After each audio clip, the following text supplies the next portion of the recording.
Islam melarang, kita dilarang oleh Nabi kita tidur menjelang maghrib, betul? Bukan karena nanti ketindihan setan, bukan ya.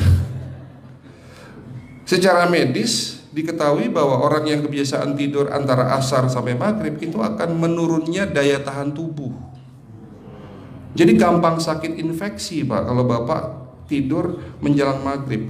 Kalau sekali lagi setelah sholat subuh gampang pikun, aliran darah ke otak itu tersumbat, ya, jadi stroke penyakitnya.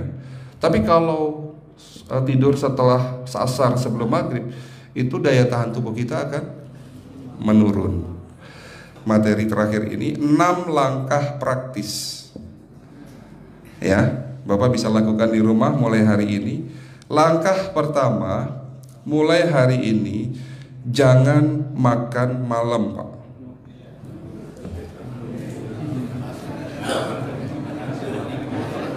Ya, ala bisa karena biasa. Memang awalnya sulit, yang sudah kebiasaan makan malam itu sulit.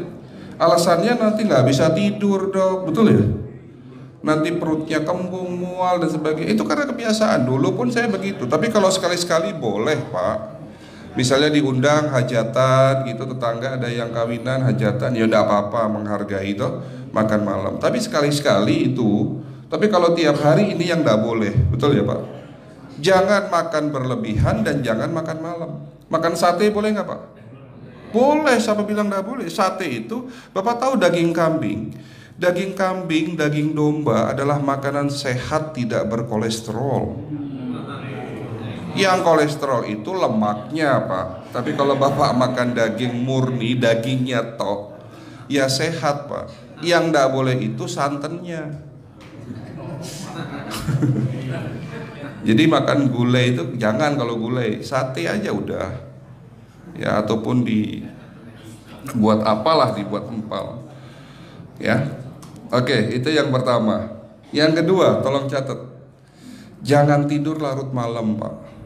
Batasan tidur jam berapa Pak? Jam 11 paling telat. Jadi jam 10 harus sudah tidur. Kenapa? Apa penjelasan medisnya? Orang yang tidur di atas jam 11 akan terganggu fungsi livernya Pak. Dimana liver kita ini fungsinya banyak, ya, ada 500 fungsi liver loh Pak. Fungsi jantung ada berapa Pak? Fungsi jantung 1. Fungsi jantung tugasnya untuk mompa darah. Fungsi ginjal ada berapa? 2. Absorpsi dan filtrasi. Fungsi liver 500 fungsi. Jadi organ yang paling berat dalam tubuh kita kerjanya adalah liver. Liver akan rusak manakala kalau kita tidur di atas jam 11 malam. Berarti 500 fungsi liver bisa rusak Pak. Ini salah satu penyebab diabetes. Bukan hanya kerusakan pankreas, tapi rusaknya liver bisa jadi penyakit diabetes Pak. Jadi kalau sakit diabetes itu yang terganggu itu sebetulnya bukan hanya pankreasnya, livernya pun rusak, ususnya pun rusak. Makanya dalam pengobatan diabetes di klinik kami itu bukan hanya ngobatin pankreas, tapi 3 organ penting ini saya obati: usus, liver, dan pankreas. Kebanyakan kenapa kalau dalam pengobatan tradisional mereka taunya diabetes itu hanya pankreas, ya kan? Tapi di sini dalam pengobatan holistik, orang yang kena liver itu 3 organ ini pasti rusak: usus, liver, dan pankreas. Salah satu penyebab dari kerusakan liver akibat kebiasaan tidur larut malam. Jadi salah satu penyebab diabetes pun bisa karena tidur larut malam. Ya, batasan tidur jam berapa? Sekali lagi, jam 11 harus sudah tidur pulas. Jadi jam 10, setengah 11 paling lambat kita harus tidur pulas. Nanti setelah jam 1 boleh bangun. Yang penting jam 11 sampai jam 1 ini harus tidur pulas. Jadi kalau Bapak mau sholat tahajud jam 2, setengah 3 ya monggo, ya. Oke, itu yang kedua. Yang ketiga, air putih Pak dijaga 2 liter sehari. Bagaimana cara minumnya yang baik? Rasulullah sudah ngajarin kita ada 6 sunnah. Harus duduk, pakai tangan kanan, seteguk demi seteguk, membaca basmalah di saat minum, diakhiri dengan alhamdulillah, kan begitu. Ya, pagi hari minum 1 gelas bangun tidur sebelum sholat subuh. Setelah sholat subuh boleh teh, tapi juga dibilas dengan 1 gelas air putih. Sebelum mandi nanti Pak, minum air hangat. Kalau Bapak mandinya pakai air dingin boleh, tapi sebelum mandi minum air hangat, biar tubuh kita ini jangan terlalu dingin di saat kita kena air dingin. Sampai maghrib pastikan 2 liter sudah masuk dalam tubuh kita.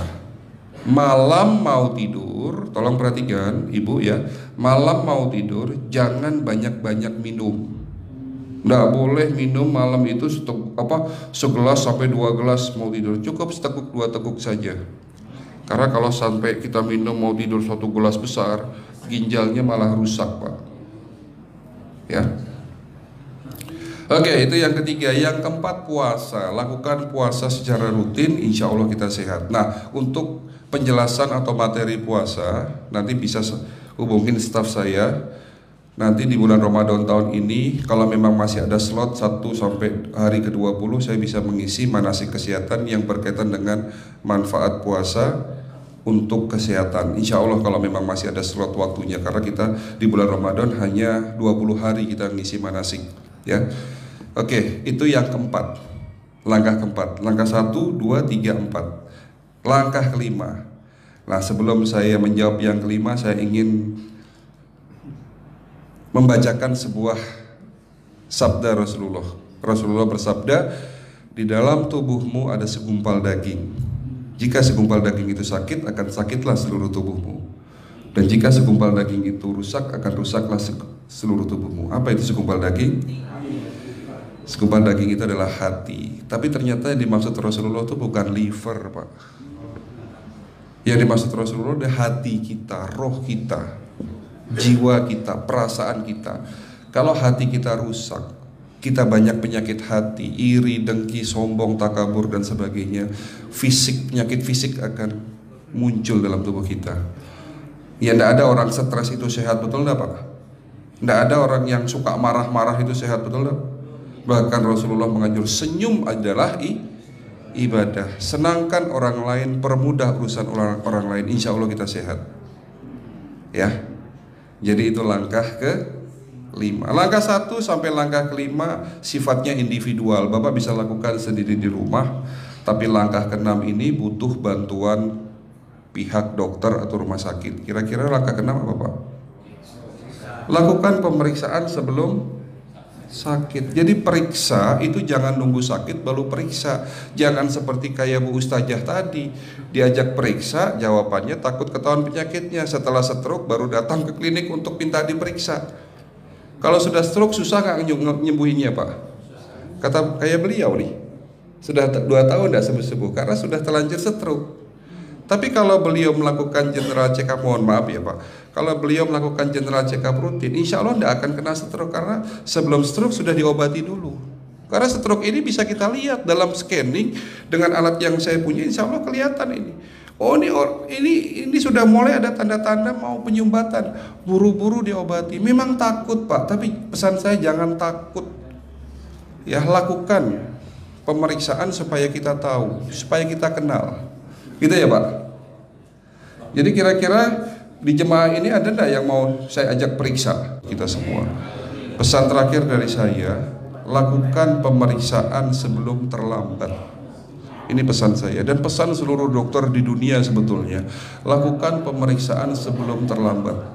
Ya, karena dengan kita melakukan pemeriksaan kita akan kenal tubuh kita. Kalau sudah kenal kita akan sayang sama tubuh kita. Betul Pak? Ada pepatah mengatakan tidak kenal tidak sayang. Cukup sekian dari saya. Mohon maaf kalau penyampaian kami kurang baik. Akhirul kalam, wabillahi taufiq wal hidayah. Wassalamualaikum warahmatullahi wabarakatuh.